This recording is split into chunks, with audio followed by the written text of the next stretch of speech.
Hello. Learning in wartime. A university is a society for the pursuit of learning. As students, you will be expected to make yourselves, or to start making yourselves, into what the Middle Ages called clerks, into philosophers, scientists, scholars, critics, or historians. And at first sight, this seems to be an odd thing to do during a great war. What is the use of beginning a task which we have so little chance of finishing? Or, even if we ourselves should happen not to be interrupted by death or military service, why should we, indeed how can we, continue to take an interest in these placid occupations when the lives of our friends and the liberties of Europe are in the balance? Is it not like fiddling while Rome burns?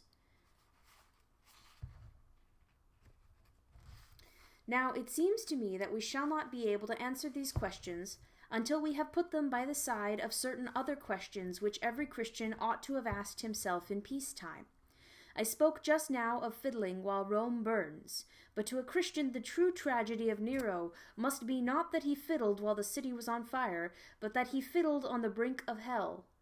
You must forgive me for the crude monosyllable.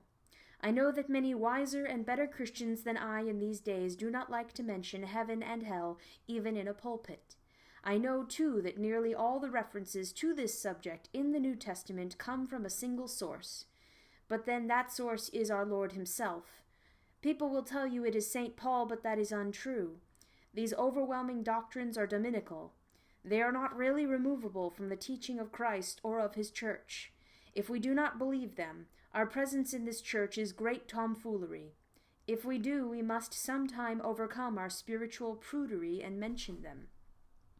The moment we do so, we can see that every Christian who comes to a university must at all times face a question compared with which the questions raised by the war are relatively unimportant.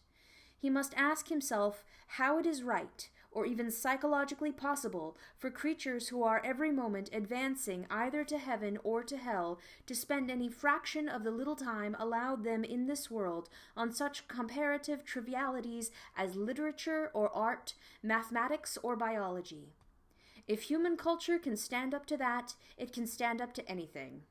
To admit that we can retain our interest in learning under the shadow of these eternal issues, but not under the shadow of a European war, would be to admit that our ears are closed to the voice of reason and very wide open to the voice of our nerves and our mass emotions. This, indeed, is the case with most of us, certainly with me. For this reason, I think it important to try to see the present calamity in a true perspective. The war creates no absolutely new situation. It simply aggravates the permanent human situation so that we can no longer ignore it. Human life has always been lived on the edge of a precipice. Human culture has always had to exist under the shadow of something infinitely more important than itself. If men had postponed the search for knowledge and beauty until they were secure, the search would never have begun. We are mistaken when we compare war with normal life. Life has never been normal. Even those periods which we think most tranquil, like the 19th century, turn out on closer inspection to be full of crises, alarms, difficulties, emergencies. Plausible reasons have never been lacking for putting off all merely cultural activities until some imminent danger has been averted or some crying injustice put right. But humanity long ago chose to neglect those plausible reasons. They wanted knowledge and beauty now, and would not wait for the suitable moment that never comes. Periclean Athens leaves us not only the Parthenon, but significantly the funeral oration. The insects have chosen a different line. They have sought first the material welfare and security of the hive, and presumably they have their reward. Men are different. They propound mathematical theorems in beleaguered cities, conduct metaphysical arguments in condemned cells, make jokes on scaffolds, discuss the last new poem while advancing to the walls of Quebec, and comb their hair at Thermopylae. This is not panache, it is our nature. But since we are fallen creatures, the fact that this is now our nature would not by itself prove that it is rational or right. we have to inquire whether there is really any legitimate place for the activities of the scholar in a world such as this. That is, we have always to answer the question, how can you be so frivolous and selfish as to think about anything but the salvation of human souls? And we have, at the moment, to answer the additional question, how can you be so frivolous and selfish as to think of anything but the war? Now, part of our answer will be the same for both questions. The one implies that our life can and ought to become exclusively and explicitly religious, and explicitly religious. The other, that it can and ought to become exclusively national. I believe that our whole life can, and indeed must, become religious in a sense to be explained later. But if it is meant that all our activities are to be of the kind that can be recognized as sacred as opposed to secular, then I would give a single reply to both my imaginary assailants. I would say, whether it ought to happen or not, the thing you are recommending is not going to happen. Before I became a Christian, I do not think I fully realized that one's life, after conversion, would inevitably consist in doing most of the same things one had done before. One hopes in a new spirit, but still the same things. Before I went to the last war, I certainly expected that my life in the trenches would, in some mysterious sense, be all war. In fact, I found that the nearer you got to the front line, the less everyone spoke and thought of the Allied cause and the progress of the campaign. And I am pleased to find that Tolstoy, in the greatest war book ever written, records the same thing. And so, in its own way, does the Iliad. Neither conversion nor enlistment in the army is really going to obliterate our human life. Christians and soldiers are still men. The infidel's idea of a religious life and the civilian's idea of active service are fantastic. If you attempted, in either case, to suspend your whole intellectual and aesthetic activity, you would only succeed in substituting a worse cultural life for a better. You are not, in fact, going to read nothing, either in the church or in the line. If you don't read good books, you will read bad ones. If you don't go on thinking rationally, you will think irrationally. If you reject aesthetic satisfactions, you will fall into sensual satisfactions. There is, therefore, this analogy between the claims of our religion and the claims of the war. Neither of them, for most of us, will simply cancel or remove from the slate the merely human life which we were leading before we entered them. But they will operate in this way for different reasons. The war will fail to absorb our whole attention because it is a finite object and therefore intrinsically unfitted to support the whole attention of a human soul. In order to avoid misunderstanding, I must here make a few distinctions. I believe our cause to be, as human causes go, very righteous, and I therefore believe it to be a duty to participate in this war. And every duty is a religious duty, and our obligation to perform every duty is therefore absolute. Thus we may have a duty to rescue a drowning man, and perhaps if we live on a dangerous coast, to learn life-saving, so as to be ready for any drowning man when he turns up. It may be our duty to lose our own lives in saving him. But if anyone devoted himself to life-saving in the sense of giving it his total attention, so that he thought and spoke of nothing else, and demanded the cessation of all other human activities until everyone had learned to swim, he would be a monomaniac. The rescue of drowning men is, then, a duty worth dying for, but not worth living for.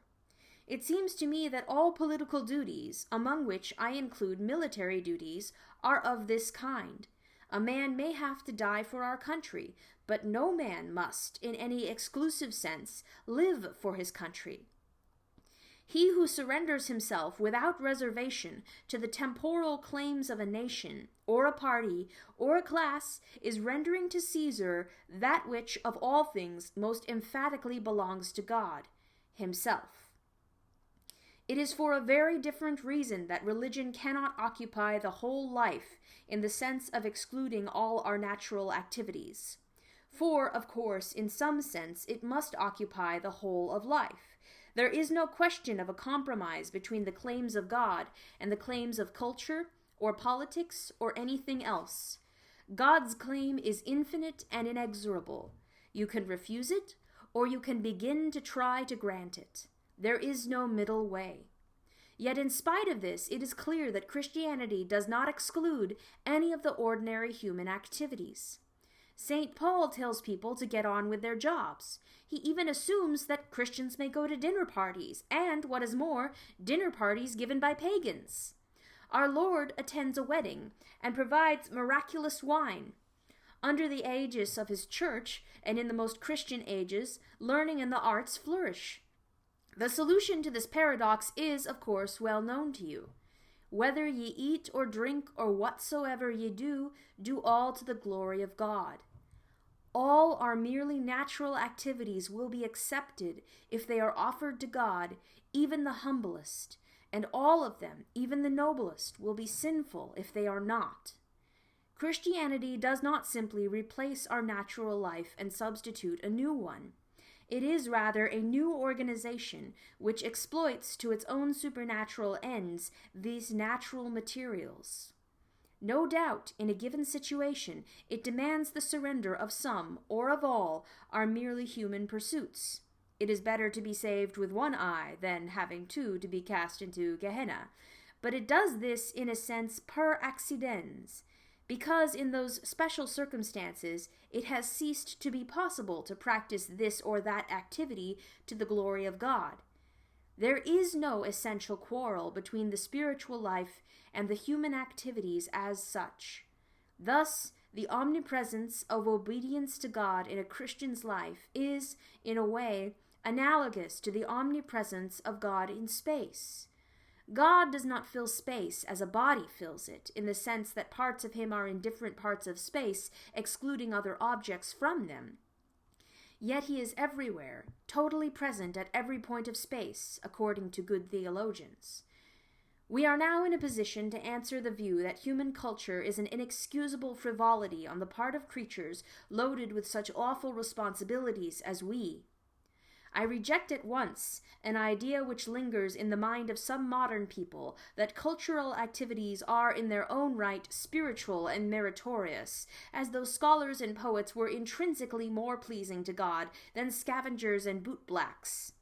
I think it was Matthew Arnold who first used the English word spiritual in the sense of the German geistlich. Apologies if I have mispronounced. And so inaugurated this most dangerous and most anti-Christian error. Let us clear it forever from our minds. The work of a Beethoven and the work of a charwoman becomes spiritual on precisely the same condition, that of being offered to God, of being done humbly as to the Lord. This does not, of course, mean that it is for anyone a mere toss-up whether he should sweep rooms or compose symphonies. A mole must dig to the glory of God, and a cock must crow. We are members of one body, but differentiated members, each with his own vocation. A man's upbringing, his talents, his circumstances, are usually a tolerable index of his vocation. If our parents have sent us to Oxford, if our country allows us to remain there, this is prima facie evidence that the life which we, at any rate, can best lead to the glory of God at present is the learned life.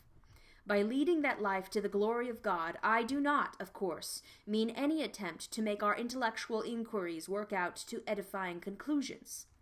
That would be, as Bacon says, to offer to the author of truth the unclean sacrifice of a lie.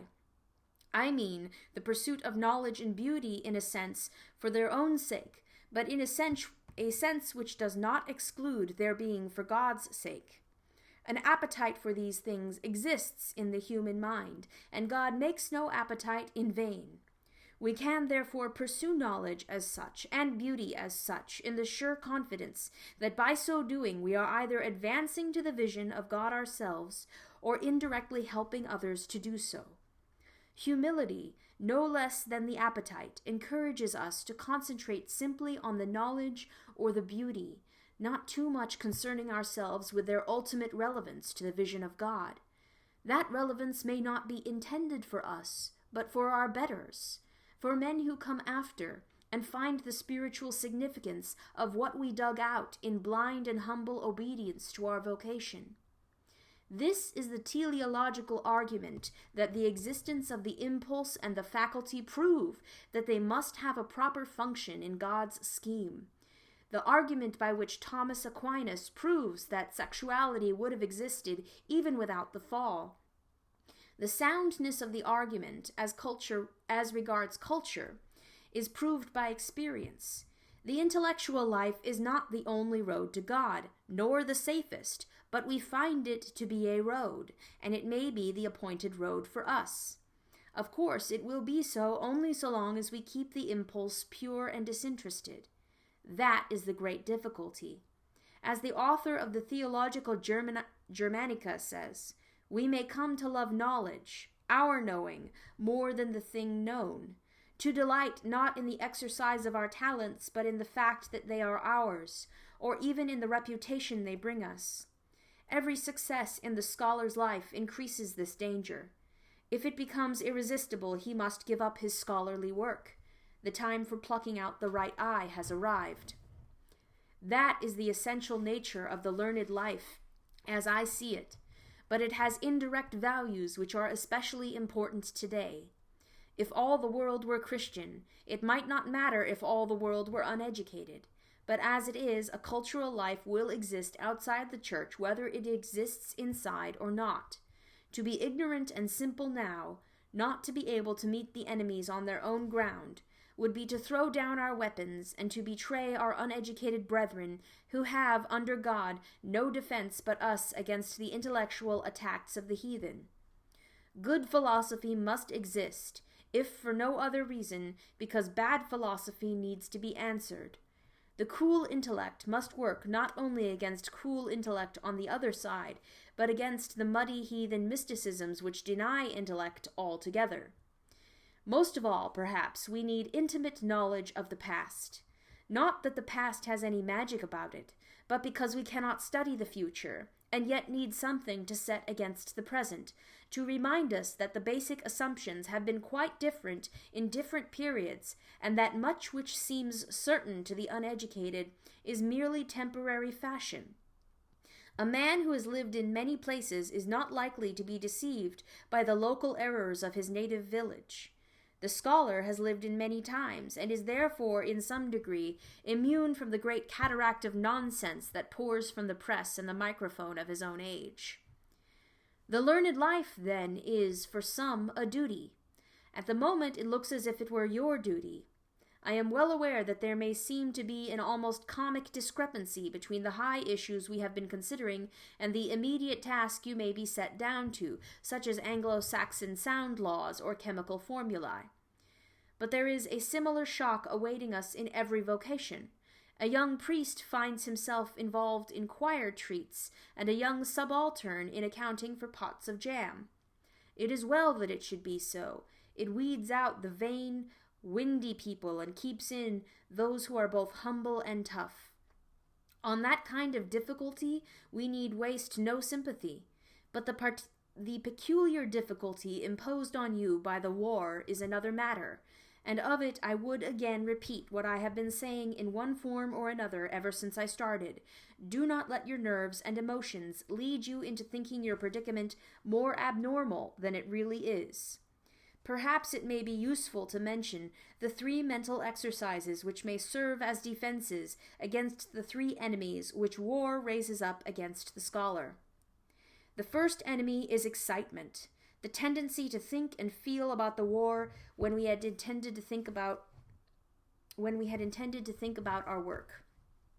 The best defense is a recognition that in this, as in everything else, the war has not really raised up a new enemy, but only aggravated an old one. There are always plenty of rivals to our work. We are always falling in love, or quarreling, looking for jobs, or fearing to lose them, getting ill and recovering, following public affairs. If we let ourselves, we shall always be waiting for some distraction or other to end before we can really get down to our work.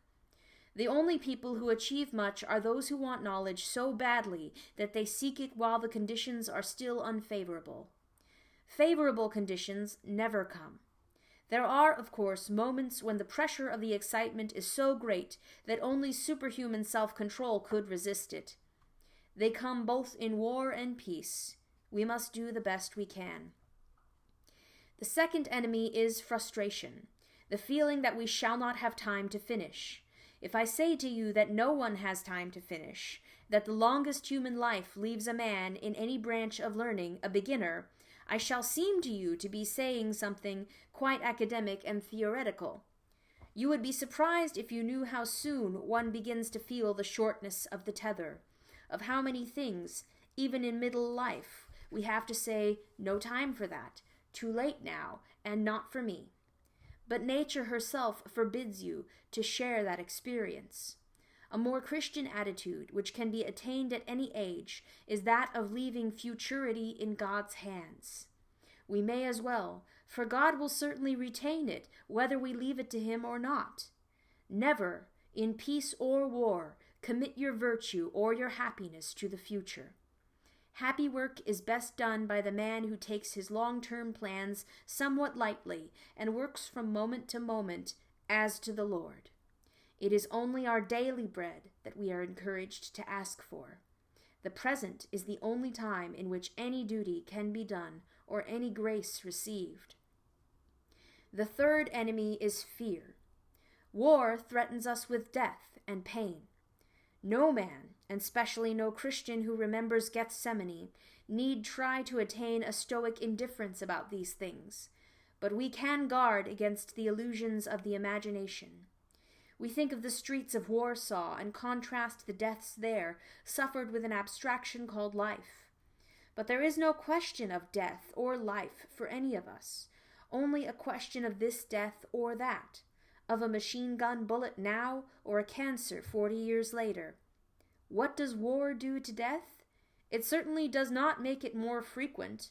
100% of us die, and the percentage cannot be increased. It puts several deaths earlier, but I hardly suppose that that is what we fear. Certainly, when the moment comes, it will make little difference how many years we have behind us. Does it increase our chances of a painful death? I doubt it. As far as I can find out, what we call natural death is usually preceded by suffering, and a battlefield is one of the very few places where one has a reasonable prospect of dying with no pain at all. Does it decrease our chances of dying at peace with God? I cannot believe it. If active service does not persuade a man to prepare for death, what conceivable concatenation of circumstances would? Yet war does do something to death. It forces us to remember it. The only reason why the cancer at 60 or the paralysis at 75 do not bother us is that we forget them. War makes death real to us, and that would have been regarded as one of its blessings by most of the great Christians of the past. They thought it good for us to be always aware of our mortality. I am inclined to think they were right. All the animal life in us, all schemes of happiness that centered in this world, were always doomed to a final frustration. In ordinary times, only a wise man can realize it. Now the stupidest of us knows. We see unmistakably the sort of universe in which we have all along been living, and must come to terms with it. If we had foolish, unchristian hopes about human culture, they are now shattered. If we thought we were building up a heaven on earth, if we looked for something that would turn the present world from a place of pilgrimage into a permanent city, satisfying the soul of man, we are disillusioned, and not a moment too soon. But if we thought that for some souls, and at some times, the life of learning, humbly offered to God, was, in its own small way, one of the appointed approaches to the divine reality and the divine beauty which we hope to enjoy hereafter, we can think so still.